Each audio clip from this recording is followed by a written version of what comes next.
Let's talk about the other marquee game here, which was the Lakers and the Celtics measuring stick game for both teams, since the Lakers have looked like one of the best teams, tier 1 teams over the last 3 weeks or so.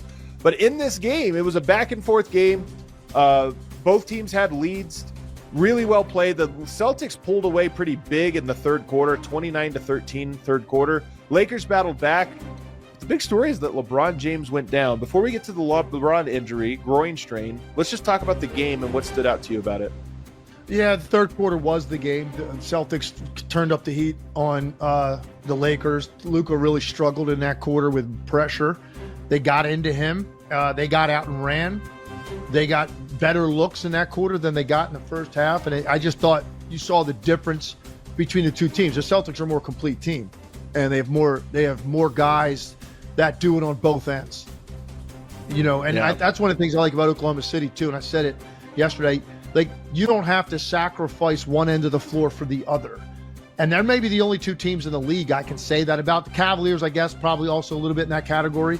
Like even their role players, you put a guy like Wiggins in or Cason Wallace for OKC, like those guys are capable. Isaiah Joe is a very good defender. Those guys can go get you 10 or 15, or in Wiggins' case, more than that, and still guard. So you're not, if you're Dagnall, you're not thinking at any time, do I have enough of either one of those things in the game? Do I have enough offense? Do I have enough defense? Just play your guys and you're good. Celtics are the same way. Just play your guys and you're fine. You don't have to worry about that kind of stuff. And you saw that in the third quarter. Their defense took over the game. It led to better opportunities in the open floor, and they separated. And it's the difference between the two teams. And that's why, to me, Lakers aren't on that level. Now, look, they've gotten really, really interesting here. Their defense has been great for a couple, long time now. Big sample size.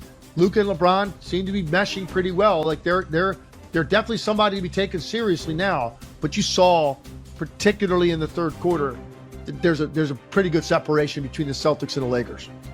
Well, I thought there were two guys in particular that just made such an impression in this game: Al Horford and Jaylen Brown. And I'm going to start with Jaylen Brown. What he did to Luka in the third quarter was rude. I mean, he was so physical with him, so dominant, taking the ball from him. That's a good word. I like that word. And then going at him on the other end, like he has this physicality, he has the skill, he has the toughness, he has all those things. But he has an attitude about him in that matchup specifically, where it wasn't just the defense, which was incredible, picking his pocket, which you never see. He did it multiple times. But going right at him, and I thought Luka had a couple possessions where he was defending well, made it hard on him. And Jaylen Brown just shot it over him with touch and hang in the air, double clutch, shot it. And it just was so confident in that matchup against Luka that it almost felt personal. It did. I agree with you. And I think Luka, his persona, his demeanor make you want to make it personal. Again, sure. especially like these bigger, more athletic forwards that can get into him. You have to have strength to play Luka. You can't get by with length and quickness. It just doesn't. He is not fazed by length and quickness. Just ask Minnesota last year, what Luka's able to do to them. Ask OKC too. Like he's not bothered by that, man. You better be strong as a truck, but have lateral quickness too. And that's exactly what Jaylen Brown brings.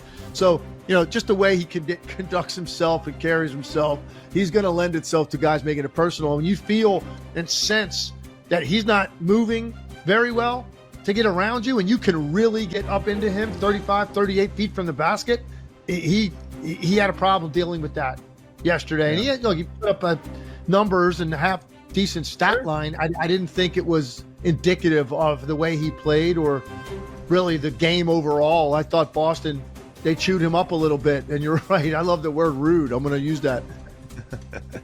And then Al Horford was the other guy, both on LeBron and on Luka. The ability to switch your big out onto one of those guys and hold their own, that's such a big part of it. And this was one of his better defensive games. I mean, he's always good defensively, but this was one of the more impressive ones because of who he was stopping.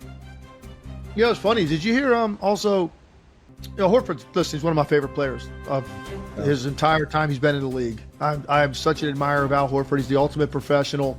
He was an undersized center for years in this league. Now, not so much because most of team centers are playing on the perimeter, so it's finally caught up to Al Horford. And I'm not saying he was a perimeter player early in his career, but he just was guarding much bigger players, taller players, and he never complained about it. He's a hard hat mentality.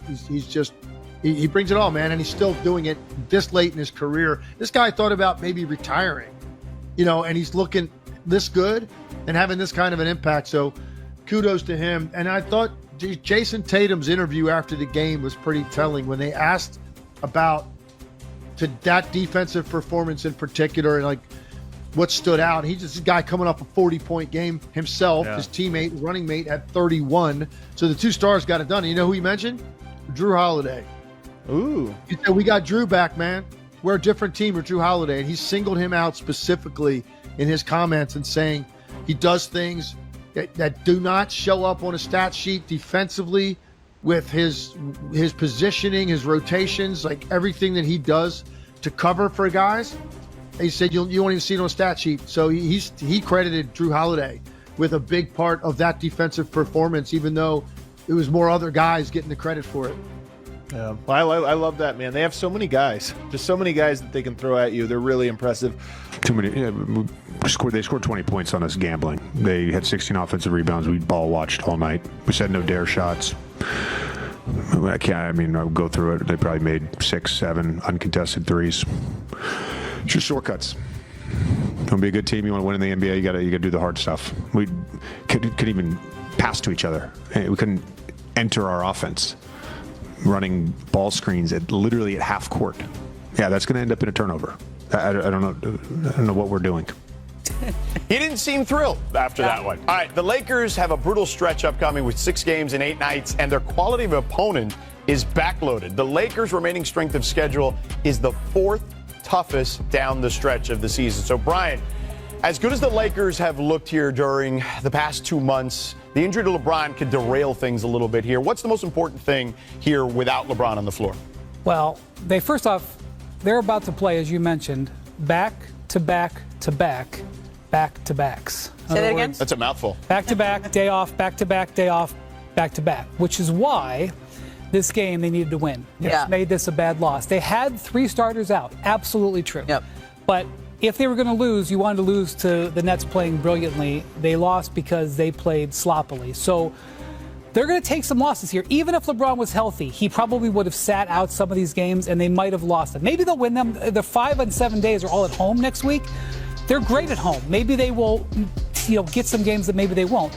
So as a result, the reason I think JJ is taking this note to call his team out, first off, before these last 2 games, they'd won 20 of 25. It's not an opportunity for the coach to really correct the players much. So I think part of that's the other thing is that JJ knows they need to be precise. They can't have much of a margin for error during this stretch. Yeah, I think I'm with you. I'm not going to panic so much that we're going to lose a bunch of these games. Yeah. If I'm the Lakers in the short term, what I'm doing here is a little bit of schedule watching, a little bit of standings watching here.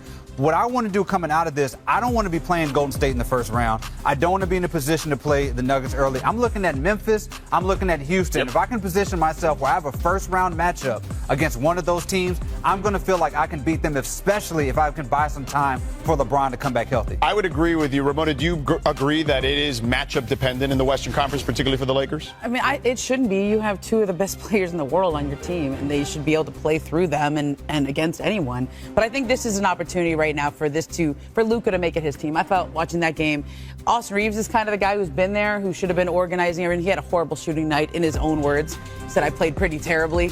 But this is a moment where Luka Doncic came from a situation where in a team that was built for him, around him, everything, he felt comfortable. And he hasn't looked as comfortable. I thought he was getting there, but in this game without LeBron, it made me realize, this isn't his team yet. He has not fit in where they wanted him. Yeah, I think, look, it's a big deal, right? He got moved. It certainly was something that caught him off guard. And I still think he's dealing with some of that perhaps too, on top of the physical stuff. Well, also, and he chemistry fit in stuff. because LeBron is so good at putting him in that spot. Yeah. But this is their first game without LeBron.